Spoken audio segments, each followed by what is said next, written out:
이번 시간 합작에서 경영 자율성에 대해서 이야기하도록 하겠습니다.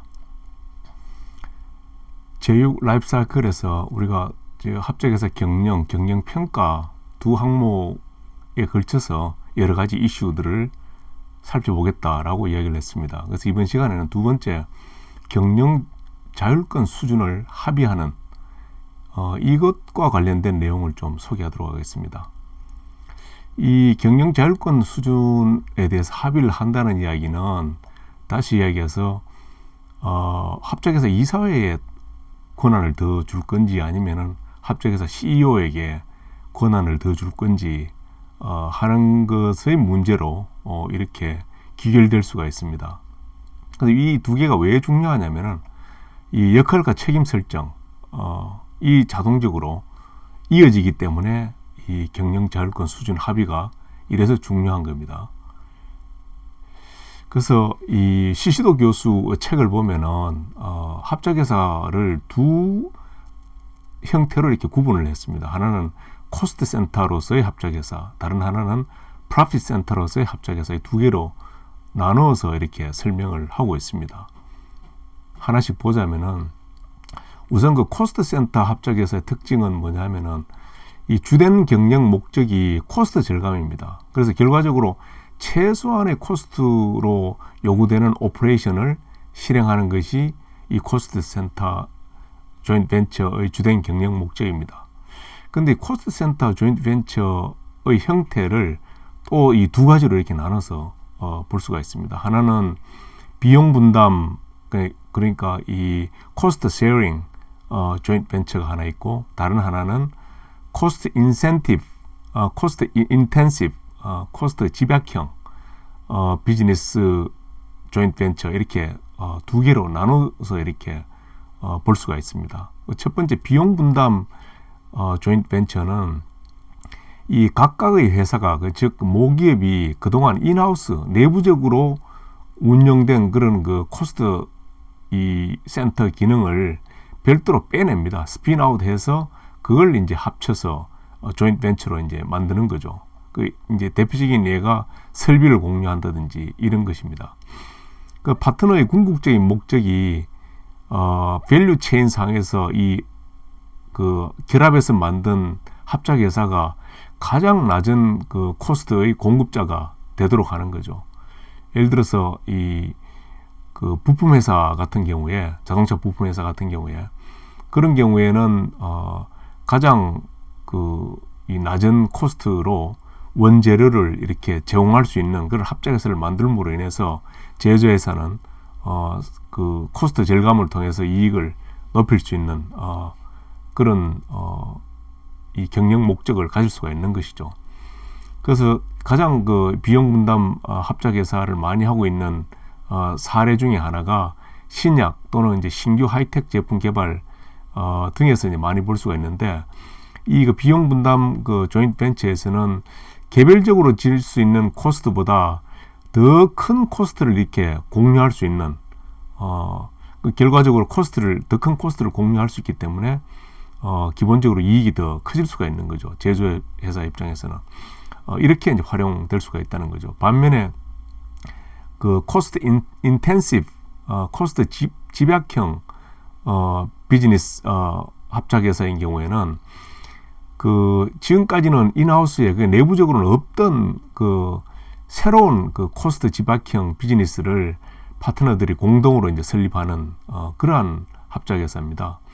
주로 그 자본 집약형 비즈니스에서 많이 그 사용이 됩니다. 예를 들자면은 해운회사, 정유회사, 그리고 석유 생산 국가 등이 이제 합작해서 이 LNG 탱커를 이제 그 build, own and operate, 그러니까 설립해서 소유하고 그리고 이제 운용을 하는 그러한 형태의 그 조인트 벤처를 세우는 거. 이게 바로 이제 이러한 그 이 자본 집약형 그 코스트 집약형 신규 비즈니스 조인트 벤처에 해당되는 것입니다. 그래서 코스트 센터 조인트 벤처를 이 두 가지 형태로 분류를 하고 있습니다. 그 다음에 이제 코스트 센터 그 조인트 벤처의 그 통제를 보면은 크게 그 세 가지 분야에서 이렇게 살펴볼 수가 있는데, 합작회사 경영 자율성과 관련해서는 기본적으로 이 운영위원회를 통해서 모기업이 직접 합작회사를 경영하기 때문에 경영 자율권을 거의 주지 않습니다. 왜냐하면은 그 코스트 센터 합작에서는 그 코스트 절감을 가능한 한 어떻게 그 많이 할 거냐에 염두에 두고 만든 그 합작회사이기 때문에 파트너사들, 그 모기업들이 직접적인 어떤 모니터링이 기본적으로 필요합니다. 그 대다수 그 코스트 센터 합작회사인 경우에는 이 그 조인트 벤처가 그 모기업이 속한 밸류 체인에 통합되는 경우가 많고 제3자와의 거래가 거의 없습니다. 그렇기 때문에 기본적으로 독립성이 거의 필요가 없습니다. 그래서 합작회사 경영 자율성과 관련해서는 거의 그 상관이 없다. 운영위원회를 통해서 직접 경영을 한다. 이렇게 보시면 되고, 두 번째 이제 효율성 평가는 그러면 어떻게 할 거냐. 만약에 그 합작회사를 설립하지 않고 제3자에게 아웃소싱 했을 때 하고 비교를 해서 두 개 중에 이제 하나를 택하는 거죠. 3자에게 아웃소싱 하는 게 더 이 비용을 절감할 수 있다 그러면은 합작회사를 포기를 하고 제3자 아웃소싱으로 가야 되겠죠. 그 다음 인력 충원 관련해서는 여기서는 이제 주로 모기업에서 파견한 직원들로 충원이 됩니다. 왜냐하면은 이 파견 인력이 사실은 그 모기업의 어떤 비즈니스를 가장 잘 알고 있기 때문에 파견하는 그런 측면도 있고, 또 한 가지는 파견되는 인력의 비용을 모기업에서 충당하는 게 아니라 이 합작회사의 비용입니다. 그러다 보니까 그 상대방보다 더 많은 그 인력 파견을 통해서 모기업에서 그 합작회사로 코스트를 전가하려고 하는 그런 그 동기부여가 있습니다. 그렇기 때문에 이제 인력 충원은 가급적이면 모기업에서 파견한 직원들로 충원이 됩니다. 당연히 이 그 코스트 센터 이 주요 인력들은 모기업에 대한 충성심이 합작회사보다는 상당히 클 수밖에 없는 거죠. 참고로 앞에 이제 운영위원회 설명을 잠깐 드렸는데, 이 운영위원회라는 거는 합작회사하고는 독립적입니다. 이 모기업 양측에서 나온 그 주로 임원들로 구성된 위원회입니다. 매니지먼트 커미티라고 하고 스티어링 커미티라고도 합니다. 이제 운영위원회는 모기업으로부터 이원받은 의사결정 범위 내에서 합작회사를 대신해 가지고 중요한 의사결정을 하도록 그렇게 권한이 부여가 됩니다. 그래서 그 내부 그 의사결정 기구가 아니라 그 모기업들 간 협상을 위한 포럼 역할을 하는 외부 기구입니다. 그래서 그 운용위원회를 중심으로 이렇게 합작해서 운용을 한다는 이야기는 합작해서 독립성이 그만큼 낮다고 볼 수가 있는 거죠. 때로 이 모기업 간의 어떤 교착 상태, 그러니까 이 의견 일치가 이루어지지 않고 이 교착 상태가 이제 지속되는 경우에는 특별위원회를 구성해 가지고 중재로 이렇게 가는, 그러니까 중재기구로 법적인 어떤 해결 방법을 찾는 거를 좀 유예시키는 그런 역할을 하기도 합니다. 그 다음에 두 번째로 이익센터, 프로핏센터 이 합작회사를 보면은 그 이익센터 합작회사 설립 주된 목적은 뭐냐면은 모기업뿐 아니라 제3자 거래로부터 이익을 얻을 수 있도록 신규 비즈니스 주체를 만드는 것입니다. 그래서 이 이익센터 조인트 벤처에서는 코스트 통제뿐 아니라 이익 통제의 균형을 가지는 그런 그 경영 역량이 좀 더 많이 요구되는 그런 형태의 합작회사입니다. 그래서 이 이익센터 그 합작회사의 경영진에게는 이 높은 수준의 어떤 경영 역량이 요구되기 때문에 보상, 책임, 권한 등에서 인센티브 제공이 필요합니다. 따라서 자연히 이 합작회사 경영팀에는 독립성이 좀 더 주어져야 되고 제3자와의 거래 관련해서 의사결정 권한이 주어져야 됩니다. 그래서 제3자와의 거래를 위해서 폭넓은 권한이 주어져야 되고, 모기업과의 거래에서는 그 비용 그 요소뿐 아니라 이익 요소까지 포함해서 의사결정을 내릴 수 있어야 됩니다. 즉 다시 얘기해서 모기업하고 거래할 때 시장 거래도 용인이 돼야 된다는 거죠. 그러니까 시장에서 형성되는 가격으로 모기업과 거래할 수 있는 그런 의사결정을 할 수 있도록 줘야 된다는 겁니다. 그러니까 당연히 이익센터로 넘어갈 때는 그만큼 경영 자율성이 그만큼 확보가 돼야 되는 것이죠. 그래서 이제 초기 단계가 지나고 합작에서 오퍼레이션이 성공이 이제 되면서 그 보다 큰 이 폭넓은 의사결정 권한이 필요한데, 특히 그 내부 유보 관련 의사결정, 그리고 시설 확장 등 그 비즈니스 확장에 필요한 자금 차입 등에서 독립된 의사결정을 할 수 있도록 해줘야 됩니다. 그래서 자연히 경영 자율권을 부여하는 신호가 이제 나타나기 시작하는데, 예를 들자면은 이 모기업 중심의 어떤 운영위원회는 그 기능이 좀 약화돼서 자문 역할로 이렇게 이제 그 기능이 낮아지고, 대신에 이제 합작에서 이사 임명을 통해서 간접적으로 그 경영권 행사를 하게 되는 겁니다. 파견 인력도 점차 이 temporary 이 직원에서 장기 근속으로 이렇게 전환되고, 그 다음에 이 합작에서는 지속 가능한 독립된 이제 회사가 점점 되면서 이 합작에서의 성과를 주로 투자 수익으로 이렇게 평가하는 그러한 국면으로 넘어가게 됩니다. 모기업은 그 주주로서의 어떤 이 의결권 행사를 하고 합작에서 해야 되는 적정 수준의 모니터링을 유지하는 이런 그 국면으로 진화하게 됩니다. 그래서 이 두 그 형태를 비교를 해보면은 이 코스트 센터는 코스트 절감, 리스크 회피 목적이고, 그 모기업의 운영 코스트를 최소함으로써 이익 극대화하는 걸 목적으로 하고 있습니다. 그런데 이익센터인 경우에는 제3자 거래가 시작되는 거죠. 제3자로부터 이제 이익을 얻고 모기업들 간에 이러한 이익을 분배하는 그런 목적을 가집니다. 그래서 핵심 그 성과 지표를 보면은 코스트 센터는 비용 절감이 주된 그 성과 지표고, 이익센터는 당연히 이익입니다. 통제 수단은 이제 모기업이 직접 운영위원회를 통해서 통제하는 거고, 이익센터는 이 JV 그 경영팀, 특히 이제 JV 그 CEO한테 이 자율권을 주게 됩니다. 특징을 이렇게 보면은 코스트 센터는 기본적으로 이 모기업의 직원들이 충성을 하게 됩니다. 그 다음에 모기업에 충성을 하다 보니까 갈등과 기회주의 리스크가 계속 상존하게 되는 거죠.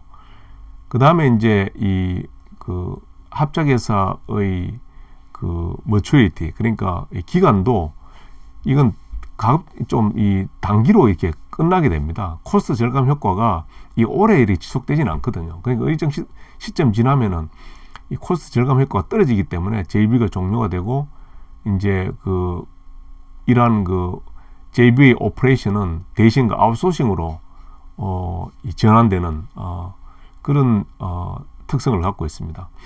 따라서 이런 갈등과 기회주의 리스크가 상존하기 때문에 파트너들 간의 지속적인 협상이 좀 필요합니다. 반면에 이익센터 같은 경우에는 이게 기본적으로 이익을 창출하는 제3자 거래를 통한 이익 창출이 주된 설립 목적이니까, 본질적으로 이 개별 역량을, 그러니까 각 파트너 개별의 역량을 넘어서는 그런 시너지를 위한 시너지를 낼 수 있는 그런 역량이 필요한 상황입니다. 그 다음에 이제 오퍼레이션 단계에서 적절한 수준의 자율권을 이제 경영팀 임원에게 주고, 모기업은 대신에 이제 당초 약속했던 몰입을 지속하는 그런 형태가 되겠습니다. 모기업의 통제 권리는 일반 주주 권리 정도에 머무르는 그런 특성을 가지고 있습니다. 여기서 협상은 어떻게 하면은 그 상대방으로 하여금 더 많은 그 필수 불가결하는 그런 자본을 기여할 수 있게끔 할 거냐 하는 그런 인센티브 바게닝 성격이 돼야 됩니다. 근데 그 합작에서 경영 자율권과 관련해서 고려될 사항을 이제 한 4가지 정도로 정리할 수가 있는데, 자율권을 이제 많이 그 JV가 가져가려면 무엇보다 성과가 나타나야 됩니다. 충분한 이익이 나기 시작하면 그만큼 모기업으로부터 합작에서의 비즈니스 모델에 대한 신뢰가 이제 점차 이제 굳건해지는 거죠. 그 다음에 두 번째는 그 자율 그 범위는 그 모기업의 경영 정책에 따라서 달라집니다.